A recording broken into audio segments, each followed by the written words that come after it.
Hello, this is Jason Richardson, the Vice President of Security National Life, and this here is episode number 7 of the One Door at a Time podcast. Today, I am joined by Mr. Donn Conn Esquire, extraordinaire, something to that effect, right? Sounds good. And Donn has a newly minted position at Independent Fire Company. And so I'll let him introduce himself. Donn, how are things going today? Hey, great, Jason. Thank you for having me on today. Thank you for having me here and having a little discussion. My name's Donald Conn. I started the business about 25 years ago under Unitrin.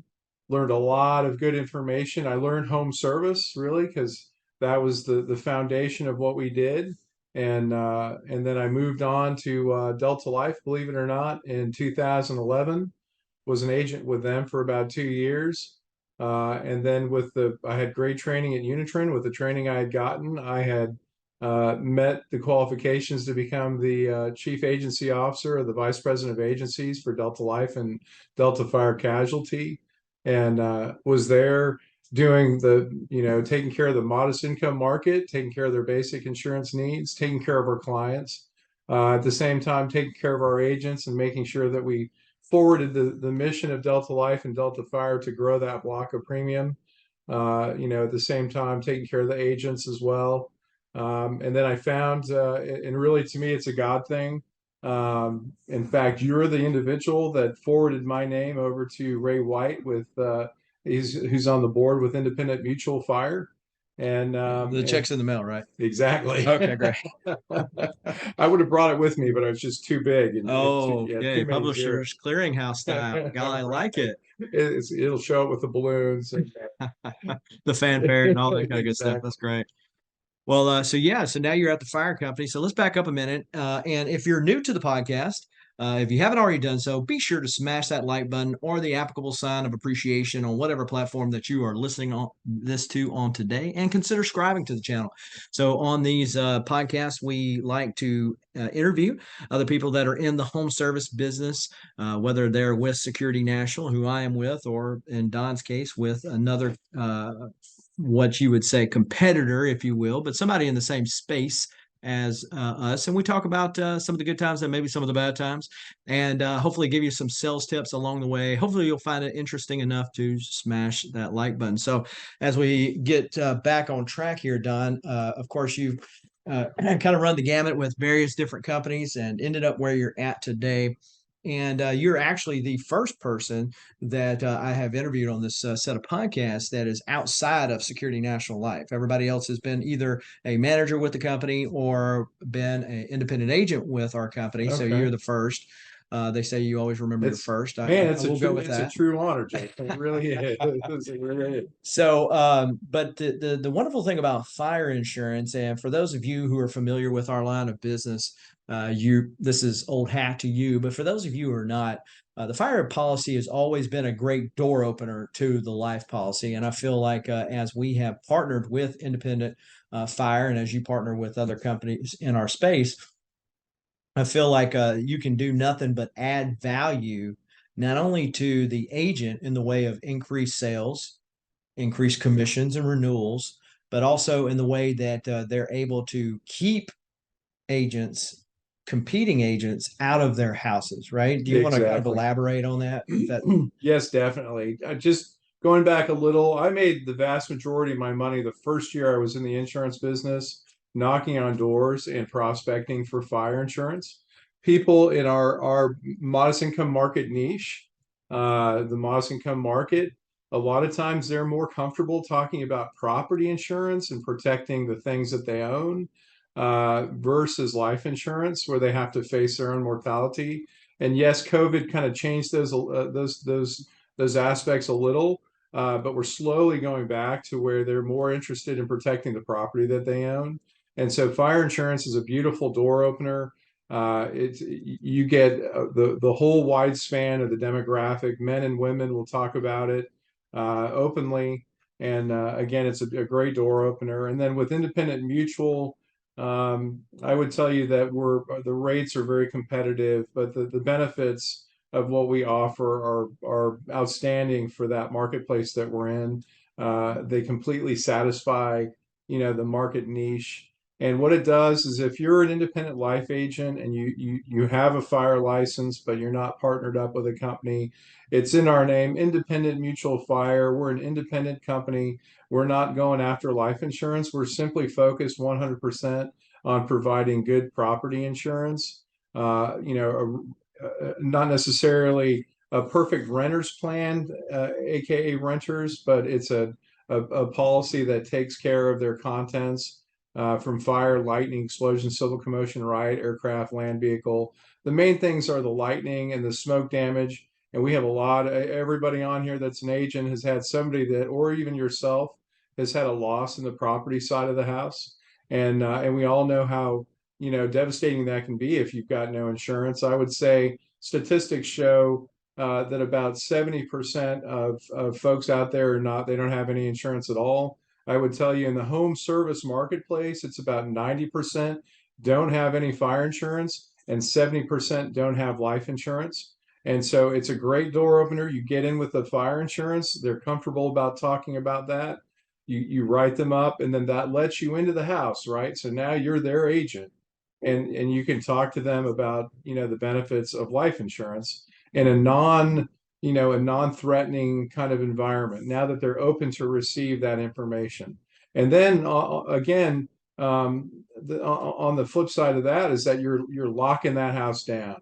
So if I'm a client out there and I have life insurance and somebody comes along with fire, and I invite them in my house, and then I buy their fire insurance. I trust them enough first to let them in the house, right? And so I trust them. I write them a check or I give them my debit card. So now they're inside that circle of trust. And so now they're going to ask me about my life product, and I'm going to tell them what I got because I trust them. And that life product could be your life product, right? And so now that life agent is going to attack at every angle that life product. So, the beautiful thing about independent fire and partnering up with good life insurance companies, good, honest life companies, is that you lock your house down from invasion from the other, independent life agents that are running around. And as one of my folks likes to call them, replacement artists, because there's some garbage out there, and it's those people that take advantage of our clients. Wouldn't you agree, Sure. Jason? Sure. And, if people watch any kind of television or see any kind of ads or anything, they see insurance ads related to bundling, right? And if you're mainly a life insurance agent, when you think bundling, you're like, oh man, I'm at a vast disadvantage because I don't sell the automobile and the house Exactly. policies. Well, in most states, the industrial fire test or the PNC test, it's different in various states. Certainly check with your municipalities on that. But it allows you to have another avenue to bundle, if you will, and is usually a low barrier of entry for that. So that's another good part of partnering up with, as along with all the other things that you mentioned there. So, backing up a step, Donn, you've been in the business now for what, 25 years. 25 years. And so that's a silver year, is that right? Yeah, I Did, think. did they send you silver cufflinks in the mail No, from the School of Hard my Knocks? hair turned silver. Oh, okay. Well, it's better than turning loose, which is Yeah. what mine did. So there you go.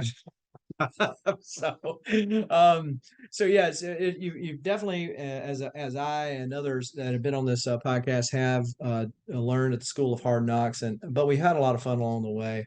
So there usually is some kind of point, and usually I normally just go around this route, and the story immediately leaps to people's minds and memories, and that is when you knew, because if you were like me, when I got into the insurance business, I got into it because I needed to make more money, Amen. and then that seemed like the out. The sales managers went out and they made it look really easy, and I'm like, if these guys can do it, I certainly can do it. Certainly, yeah. But there easily came after that a time when I go, what in the world have I done, going to a mostly or full commission type situation? You kind of start doubting, but there's that moment that it just kind of clicks with you, where you say, "This is the business for me. This is why I'm doing it." And aside from the paycheck and all that kind of the people I meet and the experiences I have are the reason why I'm doing this. Does any story leap to your mind on that, Don? It's funny that you should mention that because I talk about that when I'm in front of a group of people, and it's when you first get in the business, you're an amoeba, you're a puppy, right? You only know what you see, you don't know what you don't know, and that's a lot. And so you're just there really for a paycheck. It's a job at that point. Sure. And so somehow I use myself as an example. It was just a job, really for the first year. I hung in. All of a sudden, I started making really good money, and it really was about a year and a half in that I really noticed that I was making an impact, a fruitful, beneficial impact to the clients that I serve. And I really woke up at that point, probably a year and a half in, as I was walking through Kroger grocery store in Midtown, downtown Savannah, Georgia. Kroger is not a sponsor of this podcast, but if they would like to reach out to us, be sure to do that. Exactly. Jason R. at securitynational.com. And so I had more people hugging me in that Kroger shopping center, just coming up to me and saying my name, and they were my clients, and they were thanking me and thanking God that I was in their life because I was the sole reason, apart from them paying their premium, and sometimes I had to chase after them, right? Sure. We all had to chase after them. But they would hug my neck and tell me they loved me because I was the reason that they were able to bury their child, they were able to bury their mother or their father or their husband, or they were able to buy new appliances or new contents for their house.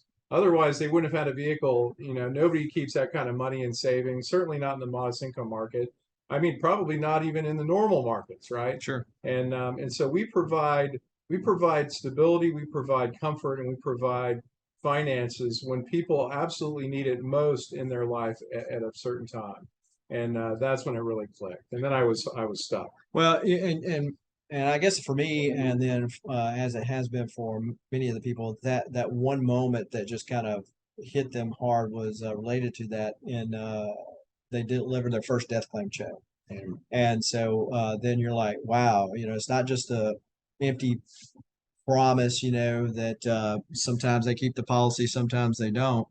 But it was really meant something when you deliver that check, and then yeah, they gave you a hug. I've gone over old books. I used to like getting um, blocks of business from other agents because I knew they hadn't been worked right. Yeah. And finding people that were on ETI. And for those of you who are not familiar to the business, that's extended term insurance, which is a non-forfeiture item, part of a whole life plan. And the policies were on ETI, and the policy hadn't paid out. The person's dead. Yeah. Show up at the house and say, I'm looking for so and so. And they say, oh, wow, I, they're dead. I'm like, well, congratulations. I need to talk to this person who's the beneficiary and deliver death claim checks when I didn't have to. That's powerful. And so I think that that will segue us into the part of the podcast where I like to bring a sales tech idea or technique for whether you are an experienced vet in this business or if you are a greenhorn, as they call them, or a rookie. Either way, we can all use some tips and help in trying to make more income for us and help a lot of people along the way. And that would be mine. If you have an existing block of business or you have been in the business for a long time, it pays to go back to those old records.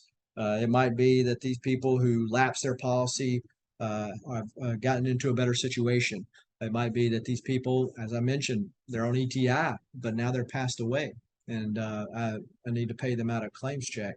And so that is a good way to get in the door and reestablish yourself as the person that they want to do business with. I had a customer not too far from here found out that, or had an agent whose policy went on APL, automatic premium loan for everybody else. So it's another non-forfeiture item of whole life insurance. And so the policy went on APL and had been for years. And so we were going over her lapses. And I said, Dale, who is this person? She says, I don't know. I said, wait a minute, you never even been to the house? She said, no, she came off bank draft. She went on APL, and I know. So I want you to go by there and see this person. Well, the person's not living there no more. Home's abandoned. After doing a little research, thanks to Al Gore and the internet, I was able to. Thank God for Al Gore, who's also not a sponsor of this show. But if Al Gore would like to sponsor this program, we are global warming friendly. Okay, so uh, with a few clicks of the buttons, I found out that the beneficiary who's listed on her policy lived not too far away. I give him a call and said, "Hey, I'm looking for so and so." He said, "She's dead. She's been dead for a couple years." She had so much money in her bank account. That's why you never can pre-qualify people, you know, because we make money and we have room for what we want to have room for, right? It's our priorities in life. And so this person had so much money in their account that it had drafted for over a year and then had went into APL for over another year. And I said, "Well, she left you the beneficiary." And he said, "I wonder why." He asked why. I said, "I don't know. I wasn't there, but I'm just telling you she's on the beneficiary." He thought I was a joke. He thought so. It was several calls before he finally came into the office. He said, "When I die, I hope my life insurance agent is as you know forceful as you are, because I mean I didn't have anything to stand to gain unless he bought anything from me. It was just the fact of doing the right thing. So we paid him out that claim plus all the premium back. Wow. That it had been overpaid. So it pays to service. And when we say home service, we're not necessarily talking about home collect. We are a lot of times, but we're not all the time. But we mean service right where the people feel the most comfortable. We're not asking them to click online where there's really no relationship built. We're a relationship business. We're not like our sisters in the final expense lead running world where they basically make the sale and then you don't never see them anymore. We build relationships over the course of time. Myself, I've been in the business for 23 years. You heard earlier, Donn's been in the business for 25. So over the course of time, we've met a lot of people. Unfortunately, we've seen a lot of people pass on, and fortunately for us, we've been able to provide for our families, and then also been able to help a lot of their families, there being our customers, families as well. So, Don, anything you want to add to that? Man, I want to add to that. Service is what we do, home service. And like Jason had said, if they're on bank drafts, certainly that's great and recurring credit or whatever. But man, go see them, right? People are starving now for human to human contact. Everybody is so drawn up in their phones and on the internet and on their streaming videos, but they're starving literally for social contact. They just don't know it. And when you get in there and you start asking them how their day is, and is there anything we could do to help you with your policies? By the way, we need to get a couple emergency contacts in the event we can't get a hold of you if we have to pay a claim. Who would you prefer or trust to give us that information? And hey, do you mind if we call them just to introduce ourselves? And we might even ask them how their plan of insurance is. But we want to protect everybody. And by you showing them just the slightest bit of attention, they're going to think about you when they have somebody that needs insurance or they need it. And every day your life changes, right? Every day somebody's born, somebody dies, somebody gets married, somebody gets divorced. And so you got to go back and touch those people at least once a year to do a policy review. Take care of your people and they will take care of you, honestly. And that's what we're in the business of doing. And that's, again, going back to that time at Kroger when I finally fell in love with this business. We do relationship build, we client build. When you sell that first policy, it's just a customer, right? So it's up to you to develop the relationship, to develop that client. And then all of a sudden you're like family to them, Sure. in 10, 15 years. So just go out there, do it honestly, do it straightforward, tell them the truth.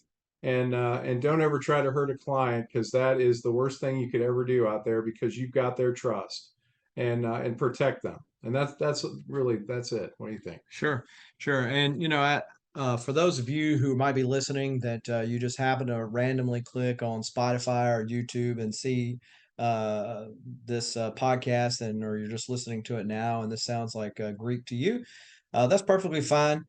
We are looking for people that are willing to help us by servicing the moderate to lower income market with our products, both the life in my case or the fire in Don's case. And so, if you're interested, and you haven't even been in the business before, we can help you with the licensing part. So, feel free to reach out to me at SNL snlhomeservice.com, snlhomeservice.com, or Jason R at securitynational.com. And Can I add one more thing? go ahead. Real quick. I just got to add this. So I was an aircraft mechanic in the Army, and I was an aircraft mechanic by trade. Found myself in the insurance business because I needed a job. It changed my life. I put 3 kids through college, 4 kids through college, and I'm not the brightest pencil or the brightest light bulb in the pack. And I didn't know anybody in Savannah, Georgia, where I started. I just simply talked to people and asked them how their day was and how their insurance was. It's not rocket scientists. It's not rocket science, but it's an absolute great profession where you actually you make a difference. You are the one that makes a difference. And Jason, I thank you for having me on here today as well. So, Don, if somebody's interested in whether they're experienced or not, if somebody's interested in getting in touch with you and learning more about Independent Mutual Fire, what's the best way to do that? Great. So you can reach me. I'm at dconn DCONN at imfco.net. That's Don Conn at imfco.net. Or you can call me on my cell phone. I'm at 912-856-9434. That's 912-856-9434. And again, Jason, this is, I've known Jason for about 7 years now. I met him through LIC. I know good people when I see him, and having a relationship with you over these last 6, 7 years, you're a good man, and the company that you stand for, is a righteous one, and I appreciate being affiliated with you. Well, I appreciate the kind words. And imfco.net is the website that you can go to. If you're interested in contracting with both of us, you can reach out to um, myself or one of my managers can get in touch with you and can get you contracted with either company. And then you too can have some of the same stories that we mentioned and create your own, as well as provide for your family. And I will tell you, Don, that you gave your phone number a while ago. So now every car warranty place is going to call you to renew your car Darn it, I warranty. just bought one yesterday. Well, you heard it here first, telemarketer scammer. You that we are here and we're having a good time, and because life is too short to do otherwise, and we want to make sure that everybody knows we're thankful for what God has done in our lives, and also what this business has been able to accomplish. So. Again, if you're interested in reaching out to me, snlhomeservice.com, snlhomeservice.com, or Jason R at securitynational.com. And until next time, happy selling.